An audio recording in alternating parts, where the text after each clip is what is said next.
हरे कृष्ण। ओम अज्ञानतिमिरन्धस्य ज्ञानाञ्जनाशलाकाय चक्षुरुन्मिलितं येन तस्मै श्रीगुरुवे नमः।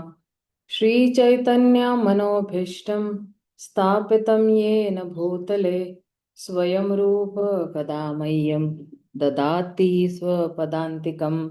वन्देऽहं श्रीगुरून् श्रीयुतपदकमलं श्रीगुरून् वैष्णवांश्च श्रीरूपं साग्रजातां सहगण रघुनाथान्वितं तं सजीवं साद्वैतं सार्वधूतं परिजनासहितं कृष्णचैतन्यदेवं श्रीराधा कृष्णपदान् सहगण ललिता श्रीविशाखान्वितांश्च नमो विष्णुपदाय कृष्णपृष्ठाय भूतले श्रीमते भक्तिवेदांत स्वामिनिति नामिने। नमस्ते सरस्वते देवे गौरवाणी प्रचारिणे निर्विशेष शून्यवादी पाश्चात्य देश तारिणे। हे कृष्णा करुणा सिंधु दीनबंधो जगतपते गोपेश गोपिका कांत राधा कांत नमोस्तुते। तप्त कांचन गौरांगी राधे वृंदावनेश्वरी वृषभानुस्ते देवी प्रणमामि हरिप्रिये। वाञ्छाकल्पतरुभ्यश्च कृपा सिन्धुभ्य एव च पतितानं पावनेभ्यो वैष्णवेभ्यो नमो नमः। श्रीकृष्ण चैतन्य प्रभु नित्यानंद श्री अद्वैत गदाधर श्रीवासादि गौर भक्तवृंद। हरे कृष्णा कृष्णा कृष्णा हरे हरे हरे राम हरे राम राम राम हरे हरे।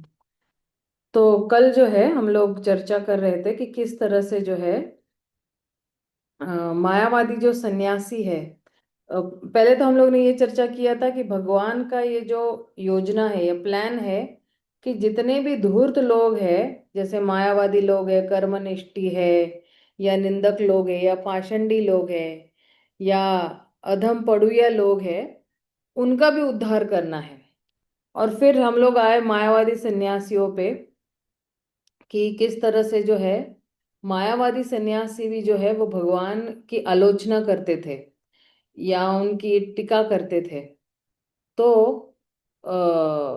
और टीका क्या करते थे कि तुम्हें जो है वेदांत में कोई जो है दिल रुचि नहीं है, तुम सन्यासी हो और तुम ऐसे ही नृत्य करते रहते हो। तो ये थोड़ी टिकाएं हो रही थी उनके बारे में।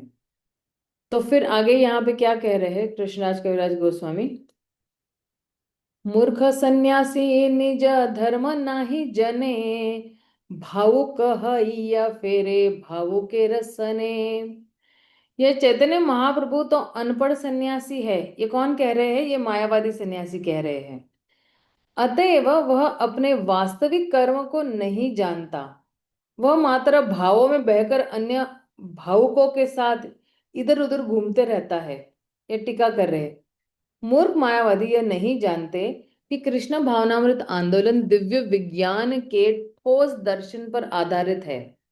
इसलिए वे इस गलत निष्कर्ष पर पहुंचते हैं कि जो नाचते तथा कीर्तन करते हैं उनमें दार्शनिक ज्ञान नहीं होता, किंतु जो वास्तव में कृष्ण भावना भावित है उन्हें वेदांत दर्शन के सार का पूर्ण ज्ञान होता है, क्योंकि वे वेदांत दर्शन के वास्तविक भाष्य श्रीमद् भागवत का अध्ययन करते हैं और भगवत गीता यथारूप में प्राप्त पूर्ण पुरुषोत्तम भगवान के वास्तविक वचनों का पालन करते हैं। तो हम लोग ना दो ग्रंथों के ऊपर हमारा जीवन निर्वाह करते हैं, मतलब हमारा जो जीवन है ना वो पूरा दो ग्रंथों पे निर्भरित है, या दो ग्रंथों के मार्गदर्शन में हम लोग अपना जीवन बिताते हैं, भक्त लोग, है ना। उसके हिसाब से क्या अ, उस दो ग्रंथों के ग्रंथों में जो भक्त है उनके पद चिन्हों पर चलकर हम लोग अपना जीवन निर्वाह करते हैं। एक तो भगवान की वाणी जो है उसके हिसाब से चल रहे हैं, और फिर मार्गदर्शन के लिए भागवतम में बहुत सारे महान भक्त दिए गए हैं, उनका जो है उनसे प्रेरणा लेके हम अपना भक्ति का जीवन निर्वाह करें। भागवत दर्शन या भागवत धर्म को समझने के बाद वे आध्यात्मिक रूप से पूर्णतया सचेत या कृष्ण भावना भावित हो जाते हैं। अतएव उनका नाचना और कीर्तन करना भौतिक धरातल पर नहीं बल्कि आध्यात्मिक धरातल पर होता है। तो आप देखना कि अगर कोई बिल्कुल बहुत खुश है या आनंद है तो वो नाचेगा ही ना। लेकिन जब चैतन्य महाप्रभु आए तो एक्चुअली इस संकीर्तन आंदोलन का ही उद्घाटन करने के लिए आए हैं। उनका जो इस धरातल पर आने का उद्देश्य ही यही है कि इस संकीर्तन आंदोलन का उद्घाटन करना, राइट। और अम, और जो लोग आध्यात्मिकता में जो है बिल्कुल डूब जाते हैं ना, तो उनमें ना एकादश भाव उत्पन्न होते हैं। एकादश भाव मतलब क्या? कभी लोटपोट होना, कभी रोना, कभी रोंगटे खड़े होना, ये सब एकादश भाव उत्पन्न होते हैं। तो जब कोई भगवान का नाम बहुत अच्छी तरह से ले रहा है तो क्या उसके आंखों में से आंसू आ रहे हैं या रोंगटे खड़े हो रहे हैं? तो मायावादी सन्यासियों को क्या लग रहा है कि ये हम लोग भावुकता के स्तर पर कर रहे हैं, या जो है आ, ये जो है से पागलपन कर रहे हैं। लेकिन नहीं, यहाँ पे प्रभुपाद क्या कह रहे हैं? प्रभुपाद यही कह रहे कि भगवत दर्शन या भागवत धर्म को समझने के बाद वे आध्यात्मिक रूप से पूर्णतया सचेत या कृष्ण भावनावित हो जाते हैं। अतः उनका नाचना और कीर्तन करना भौतिक धरातल पर नहीं है, ये आध्यात्मिक धरातल पर है, बल्कि आध्यात्मिक धरातल पर होता है। यद्यपि सारे लोग साधारण रूप से हरे कृष्ण वालों के नाम से लोकप्रिय इन भक्तों के भावपूर्ण कीर्तन और नृत्य की प्रशंसा करते हैं, किंतु मायावादी इन कार्यों को अपने अल्प ज्ञान के कारण समझ नहीं पाते हैं। आप देखना, बहुत सारे कल्चर्स में है ना, नृत्य करने का एक अपना ही क्या कहते हैं है। आप अगर नॉर्थ साइड में जाओगे तो लोग भंगड़ा करते हैं आनंद में, ना कि फसल उगी और फसल काटने के टाइम में लोहड़ी में लोग भंगड़ा करते हैं।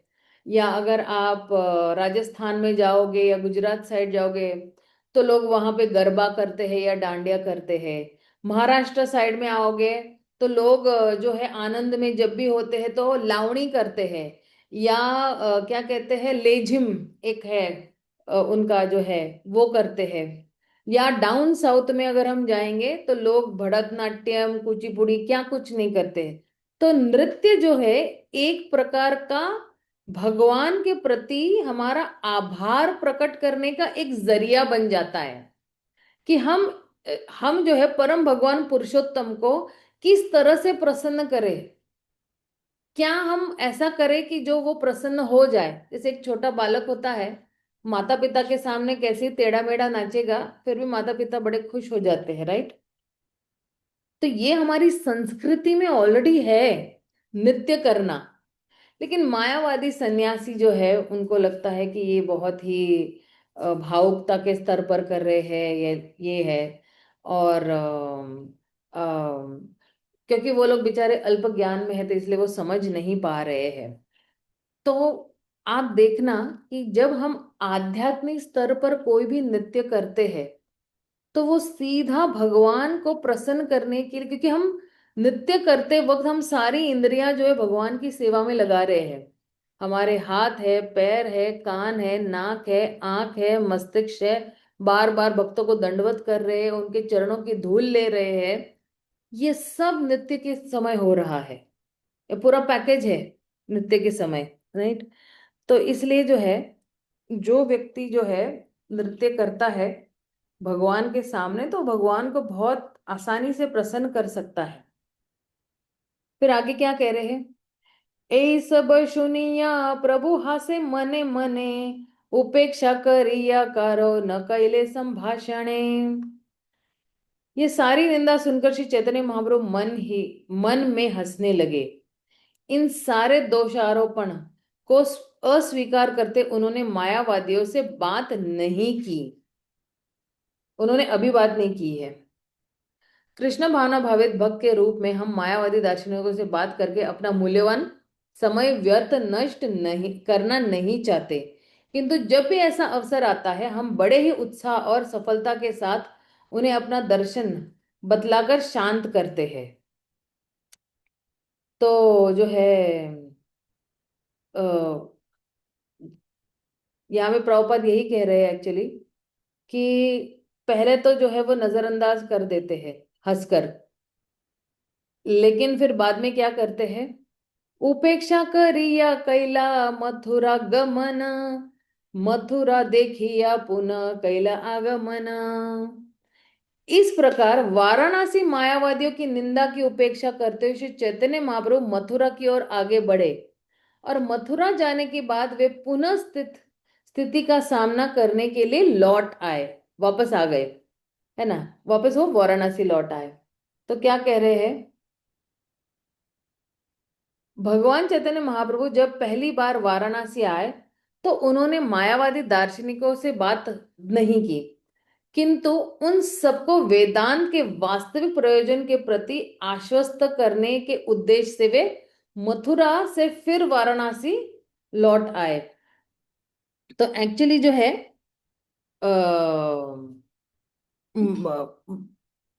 चैतन्य महाप्रभु मथुरा गए और मथुरा से वापस लौट आए, है ना।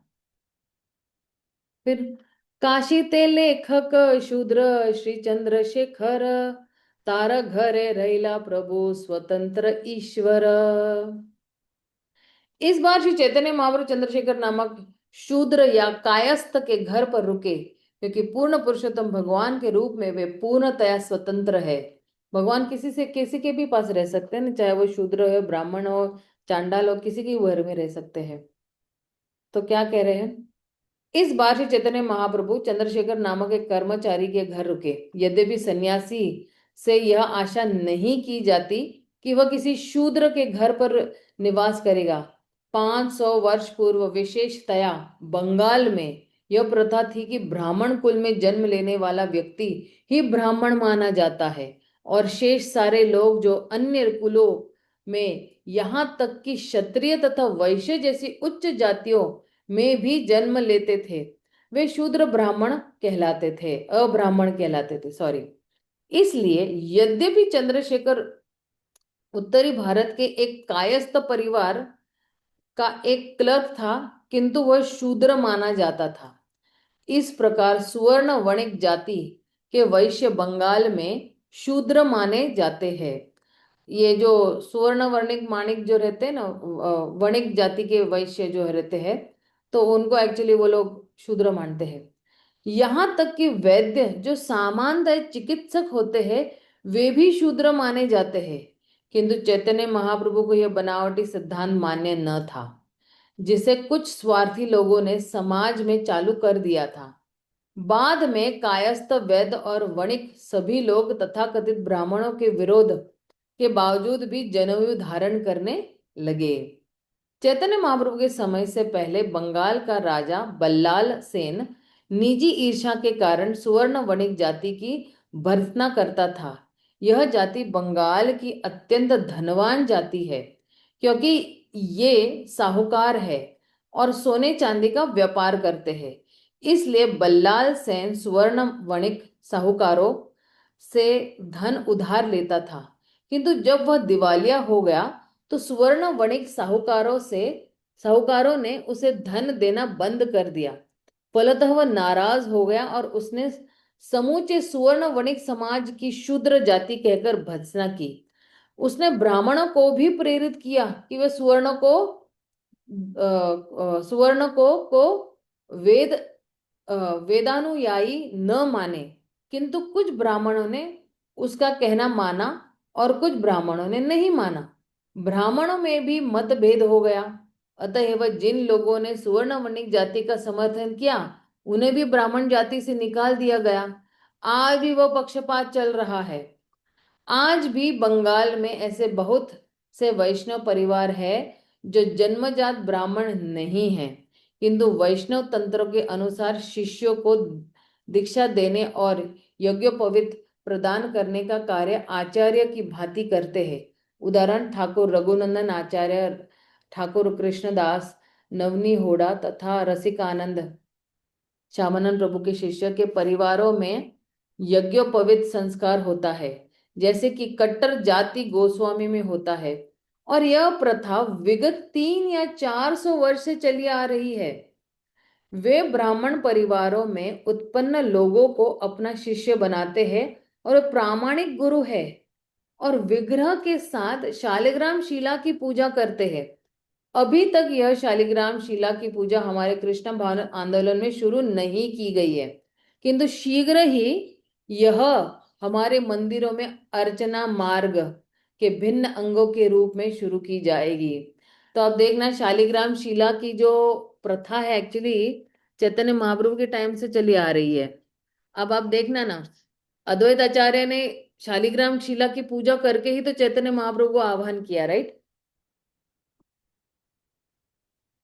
तो ये जो, इसलिए भक्ति सिद्धांत ठाकुर भी आप देखना ना, कहते हैं कि कोई कर्म से ब्राह्मण होता है, जन्म से कोई कुछ भी हो, लेकिन कर्म उसके ब्राह्मणों वाले होना चाहिए।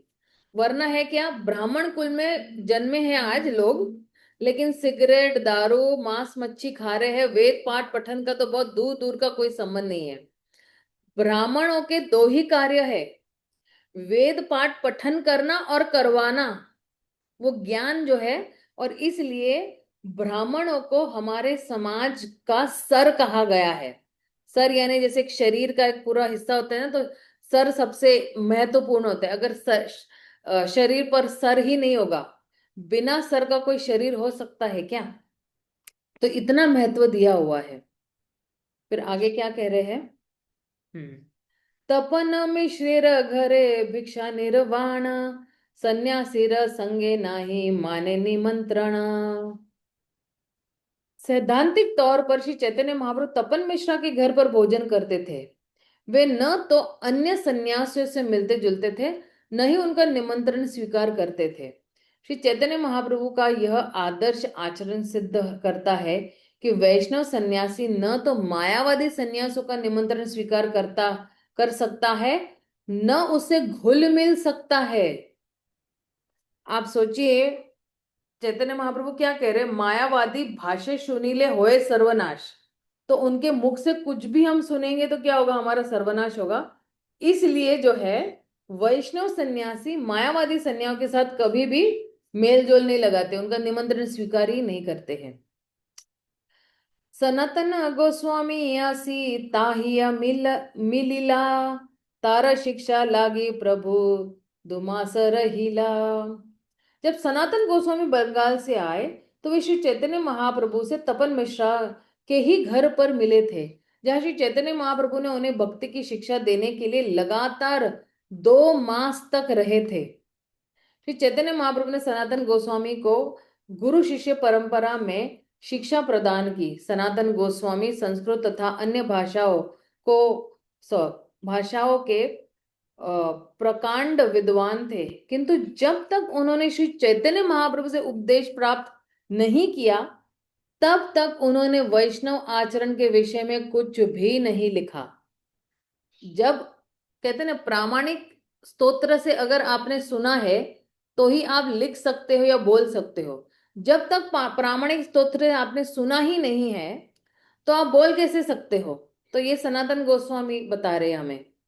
उनकी अत्यंत सुप्रसिद्ध पुस्तक हरिभक्ति विलास श्री चैतन्य महाप्रभु की शिक्षाओं के अनुसार लिखी गई है, जिसमें वैष्णव के लिए निर्देश दिए गए हैं कि इस पुस्तक में सनातन गोस्वामी ने निश्चित निर्देश दिया है कि प्रामाणिक गुरु द्वारा समुचित दीक्षा प्राप्त करने से मनुष्य तुरंत ब्राह्मण बन सकता है।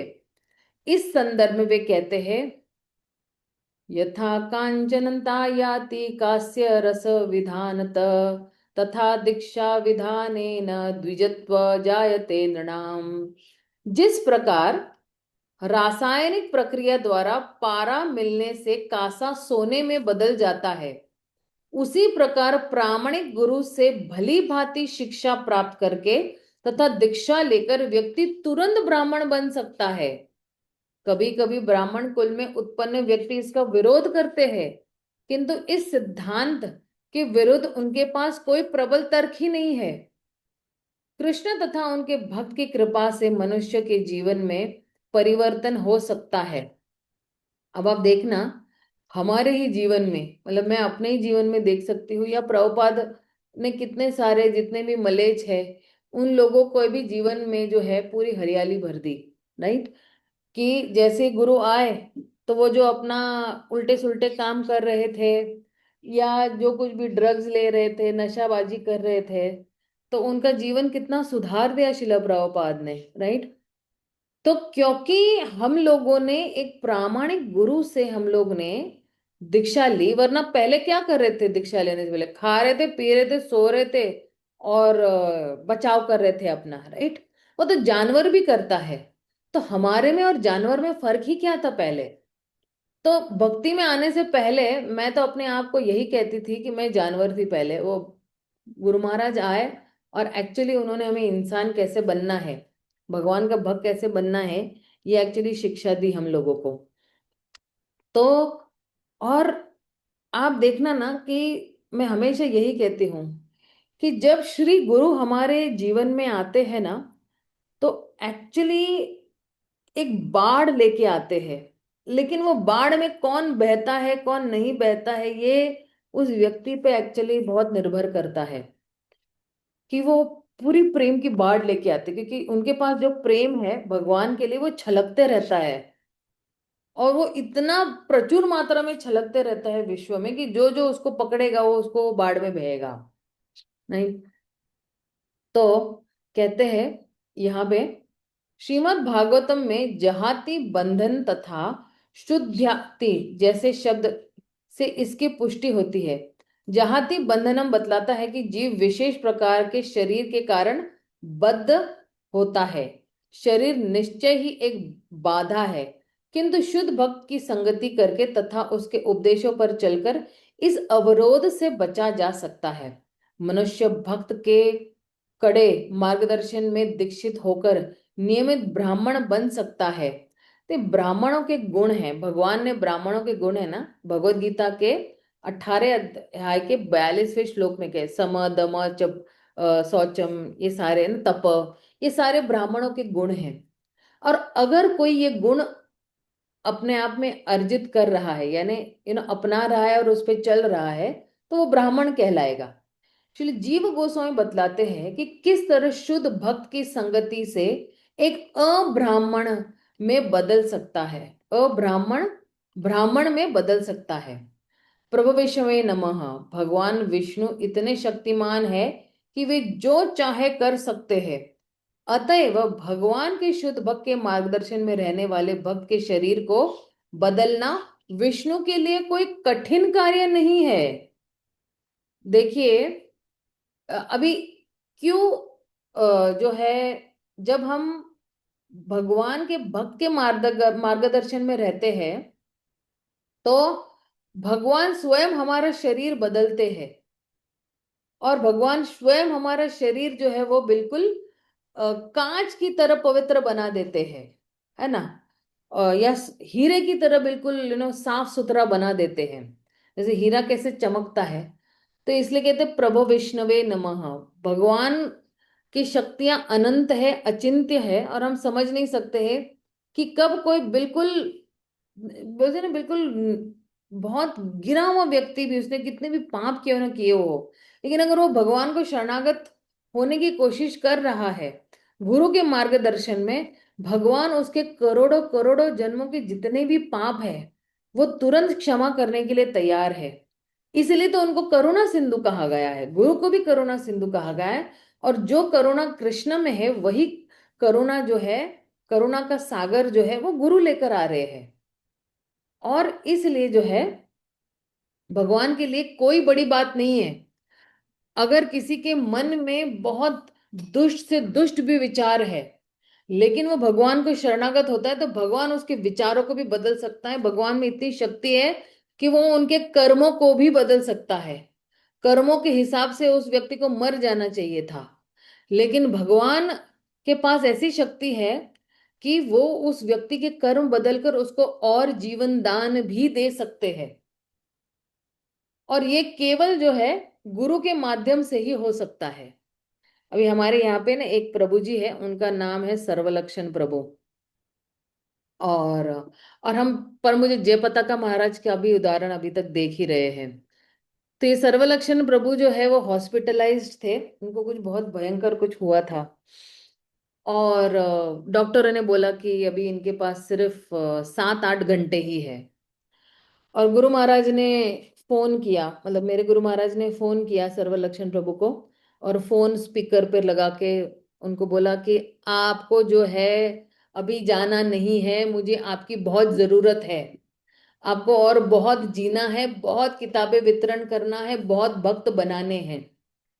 अब ये 7-8 मतलब यही जो गुरु के जो दिव्य वचन है और ये जो दिव्य वाणी है, जब प्रभु जी के कर्ण में प्रवेश किया तो पता नहीं क्या हो गया कि अभी भी प्रभु जी जो है, इस बात को भी ऑलमोस्ट कितने 4-5 साल हो गए हैं, ये कोई लॉकडाउन के पहले की बात है ये।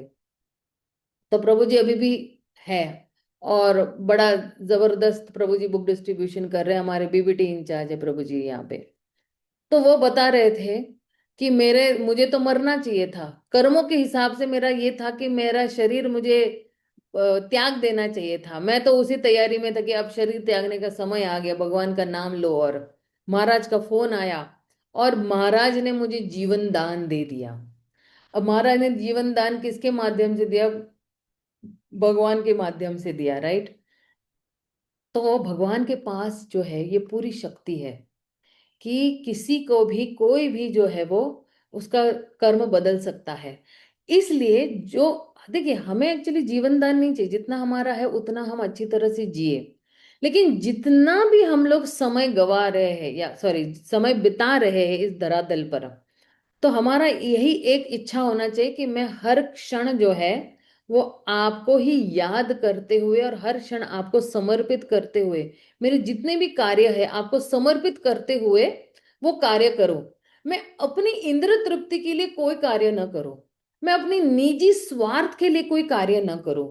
भगवान जो कुछ मैं कर रहा हूं या कर रही हूं, मैं केवल आपको प्रसन्न करने के लिए करूं। मैं अगर चल रही हूं तो आपको प्रसन्न करने के लिए, मैं अगर बोल रही हूं तो आपको प्रसन्न करने के लिए। मेरा अगर कोई भी अगर एक्शन है या कर्म है, केवल आपको प्रसन्न करने के लिए होना चाहिए। बाकी चाहे आप मुझे 50 साल में ले लो, आप 60 साल में ले लो, आप 15 साल में ले लो, मुझे कोई फर्क नहीं है।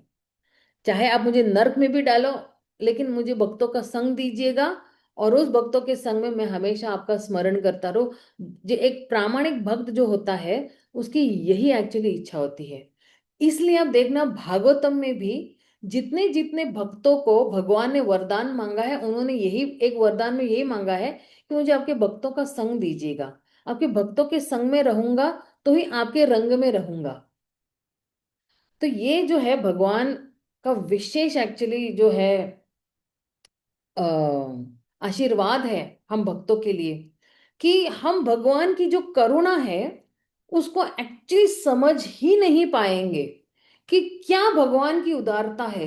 कि अगर अभी फॉर एग्जाम्पल अभी कोई व्यक्ति कोई गलती कर देता है, तो कई लोगों को तो सालों साल माफ नहीं कर सकते, एक गलती के लिए वो लेके बैठेंगे, तो सालों साल उस व्यक्ति के साथ बात नहीं करेंगे। और भगवान जो हम लोग इतने करोड़ों अपराध किए हैं, करोड़ों करोड़ों जन्मों से कितना कुछ जो है लोगों के प्रति हम लोग ने हानि पहुंचाई होगी या क्या किया होगा भगवान जाने। कसाई होंगे हम, या गो हत्या की होगी, या किसी का मर्डर किया होगा। लेकिन फिर भी आप देखना इस जन्म में भगवान इतने दयालु कृपालु है कि हमें फिर से अपनी शरण में स्वीकार किया है। तो ये जो हमारी जो पतित अवस्था है ना, ये इसका बारंबार हमें ध्यान करना है कि भगवान आपने मैं मुझ जैसे पतित व्यक्ति को बहुत स्वीकार किया हुआ है। मैंने कितना कुछ किया होगा, लेकिन आप कितने दयालु हो कि आपने फिर भी मुझे स्वीकार किया है। लोग एक गलती माफ नहीं कर सकते, आपने मेरे करोड़ों गलतियां माफ की हुई है।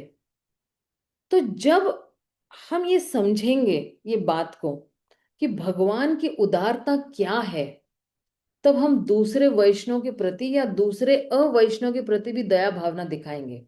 ये भगवान की असीम करुणा या दया है हम जीवों पे, कि कितना भी कुछ हमने पिछले जन्म में किया हो, इस जन्म में भगवान ने हमें अपनी शरण में स्वीकार कर लिया है गुरु के माध्यम से। ठीक है ना।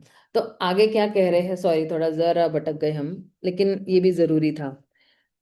अब जो है चैतन्य महाप्रभु जो है वो इनको शिक्षा दे रहे हैं, सनातन गोस्वामी को।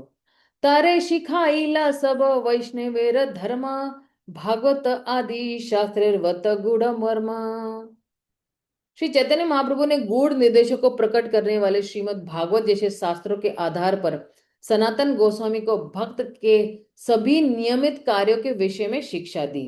ये बहुत जरूरी है कि हम भक्ति में किस तरह से उठेंगे बैठेंगे, वरिष्ठों से वार्तालाप करेंगे, हमारे से जो हमारे सम उम्र के लोगों को कैसे बात करेंगे, भगवान को दंडवत कैसे करेंगे, श्रृंगार कैसे करेंगे, भगवान के समक्ष हम अपनी प्रार्थनाएं कैसे जो है वो प्रस्तुत करेंगे। बहुत कुछ चैतन्य महाप्रभु ने एक्चुअली सनातन गोस्वामी को दशाश्वमेध घाट पर सिखाया था। परंपरा पद्धति में प्रामाणिक गुरु से प्राप्त उपदेशों को प्रामाणिक वैदिक शास्त्रों पर भी आधारित होना चाहिए। प्रामाणिक गुरु से प्राप्त उपदेशों को प्रामाणिक वैदिक शास्त्रों पर भी आधारित होना चाहिए। हम क्योंकि तीन चीजों पे टिके हुए ना, गुरु साधु और शास्त्र।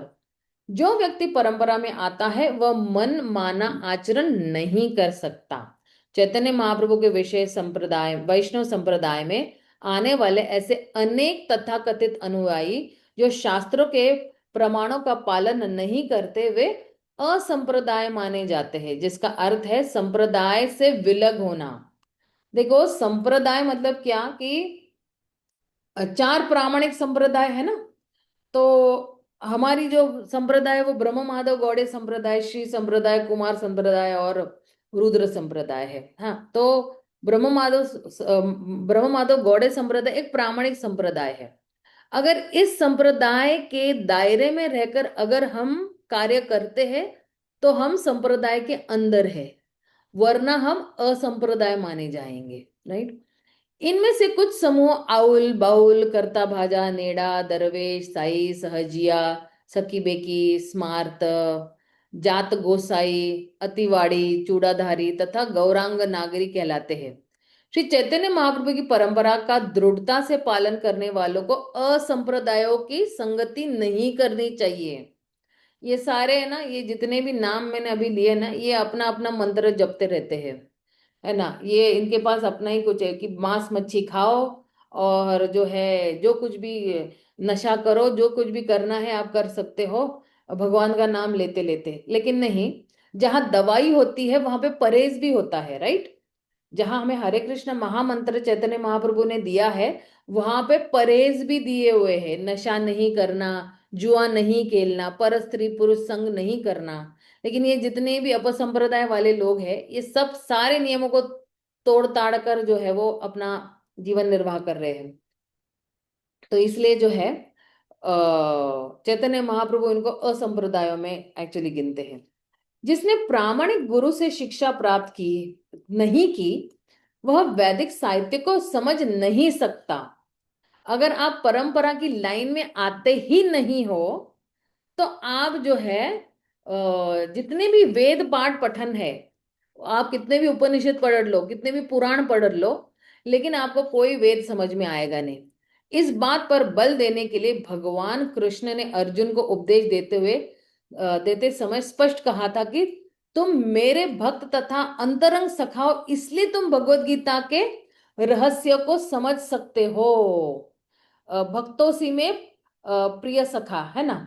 अतएव निष्कर्ष यह निकलता है कि जो व्यक्ति प्रामाणिक शास्त्रों के रहस्य को जानना चाहता है, उसे प्रामाणिक गुरु के पास जाना चाहिए, उसे विनीत भाव से सुनना चाहिए तथा उसकी सेवा करनी चाहिए। तभी शास्त्रों का तात्पर्य समझ में आ सकेगा, है ना। वो कौन सा श्लोक है, चौथे अध्याय का, तद विधि प्रणिपातेन परिप्रश्नेन सेवया उपदेक्षिते ज्ञानम ज्ञानिना तत्वदर्शिना। तो तद विधि विनीत भाव से सुनना चाहिए, उनकी सेवा करनी चाहिए, परिप्रश्नेन सेवया, सेवया भी करनी चाहिए। और ये तीन चीजें क्यों करनी चाहिए? उपदेक्षिते ज्ञानम, उनके पास उपदेक्षिते ज्ञानम, उनके पास ज्ञान है और वो तत्वदर्शी। उपदेक्षिते ज्ञानम ज्ञानिना तत्वदर्शिना, क्योंकि गुरु ने तत्व दर्शन किया है, इसलिए ये तीन चीजें गुरु के सामने हमें करनी है। फिर श्वेतज उपनिषद में से शिला प्रभुपाद कहते हैं, यस्य देवे परा भक्तिर्, भक्तिर् यथा देवे तथा गुरो, तस्यैते कथिताहाता प्रकाशन्ते महात्मना। शास्त्रों का वास्तविक तात्पर्य उसे प्रकट हो पाता है जो परमात्मा तथा गुरु दोनों के अविचल श्रद्धा रखता है। ओहो हो, ये तो बहुत इंपॉर्टेंट लाइन है। आप देखिए कि आपके पास किसी व्यक्ति के लिए विश्वास ही नहीं है तो आप उनके कहना मानेंगे भी नहीं। जैसे हम लोग अपने माता पिता का कहना मानते हैं, राइट, क्योंकि हमें अपने माता पिता पे बहुत अगाढ़ विश्वास है, उन्होंने हमारा लालन पालन किया, छोटे से बड़ा किया, वो हमारे हितैषी है, राइट। और हम उनका सुनते हैं, मानते हैं, राइट। तो जिस व्यक्ति के पास भगवान के लिए और गुरु के लिए अविचल श्रद्धा, अविचल श्रद्धा यानी निष्ठा, टोटल निष्ठा, कि यही दो मेरे जो है करता धरता है, यही मेरा सब कुछ है, यही मेरा धन है, प्राण है, सब कुछ है। अब ऐसे दो व्यक्तियों पे जब हम अपना पूरा अविचल श्रद्धा रखते हैं, तो ये जितने भी शास्त्रों का जो तात्पर्य है, जो हमें जो जो लाइनों के बीच में हमें जो समझ में नहीं आता है ना, तो वो अपने आप से ये तात्पर्य प्रकट होना शुरू हो जाते हैं।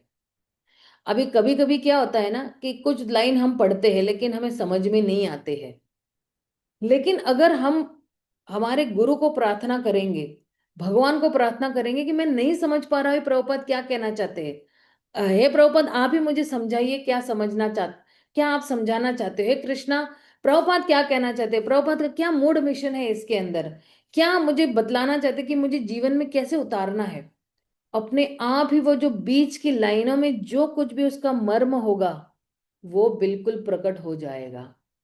ये एक्चुअली बहुत ही महत्वपूर्ण लाइन है कि शास्त्र का वास्तविक तात्पर्य उसे प्रकट हो पाता है जो परमात्मा, और ये सारे साक्षात्कार ही है। जब भी हम प्रभुपाद की किताबें पढ़ते हैं तो हमें नए नए साक्षात्कार मिलते हैं, नया नया कुछ नवीन मिलते रहता है। श्री नरोत्तम दास ठाकुर का उपदेश है, साधु साधु शास्त्र गुरु वाक्य। तो साधु शास्त्र से ही बोलेंगे, गुरु भी शास्त्र से ही बोलेंगे। हृदय करिया ऐक्य, अर्थात मनुष्य को चाहिए कि आध्यात्मिक जीवन के वास्तविक उद्देश्य को समझने के लिए साधु शास्त्र तथा गुरु के उपदेशों को माने। न तो साधु वैष्णव न ही प्रामाणिक गुरु ऐसी कोई बात कहता है जो प्रामाणिक शास्त्रों की परिधि में न हो। तो दोनों जो है वो जो शास्त्र में लिखा है वही कहेंगे। इस तरह प्रामाणिक शास्त्रों के वचन प्रामाणिक गुरु तथा साधुओं के वचन के ही अनुरूप होते हैं। अतएव ज्ञान के इन तीन महत्वपूर्ण स्रोत के अनुसार ही आचरण करना चाहिए।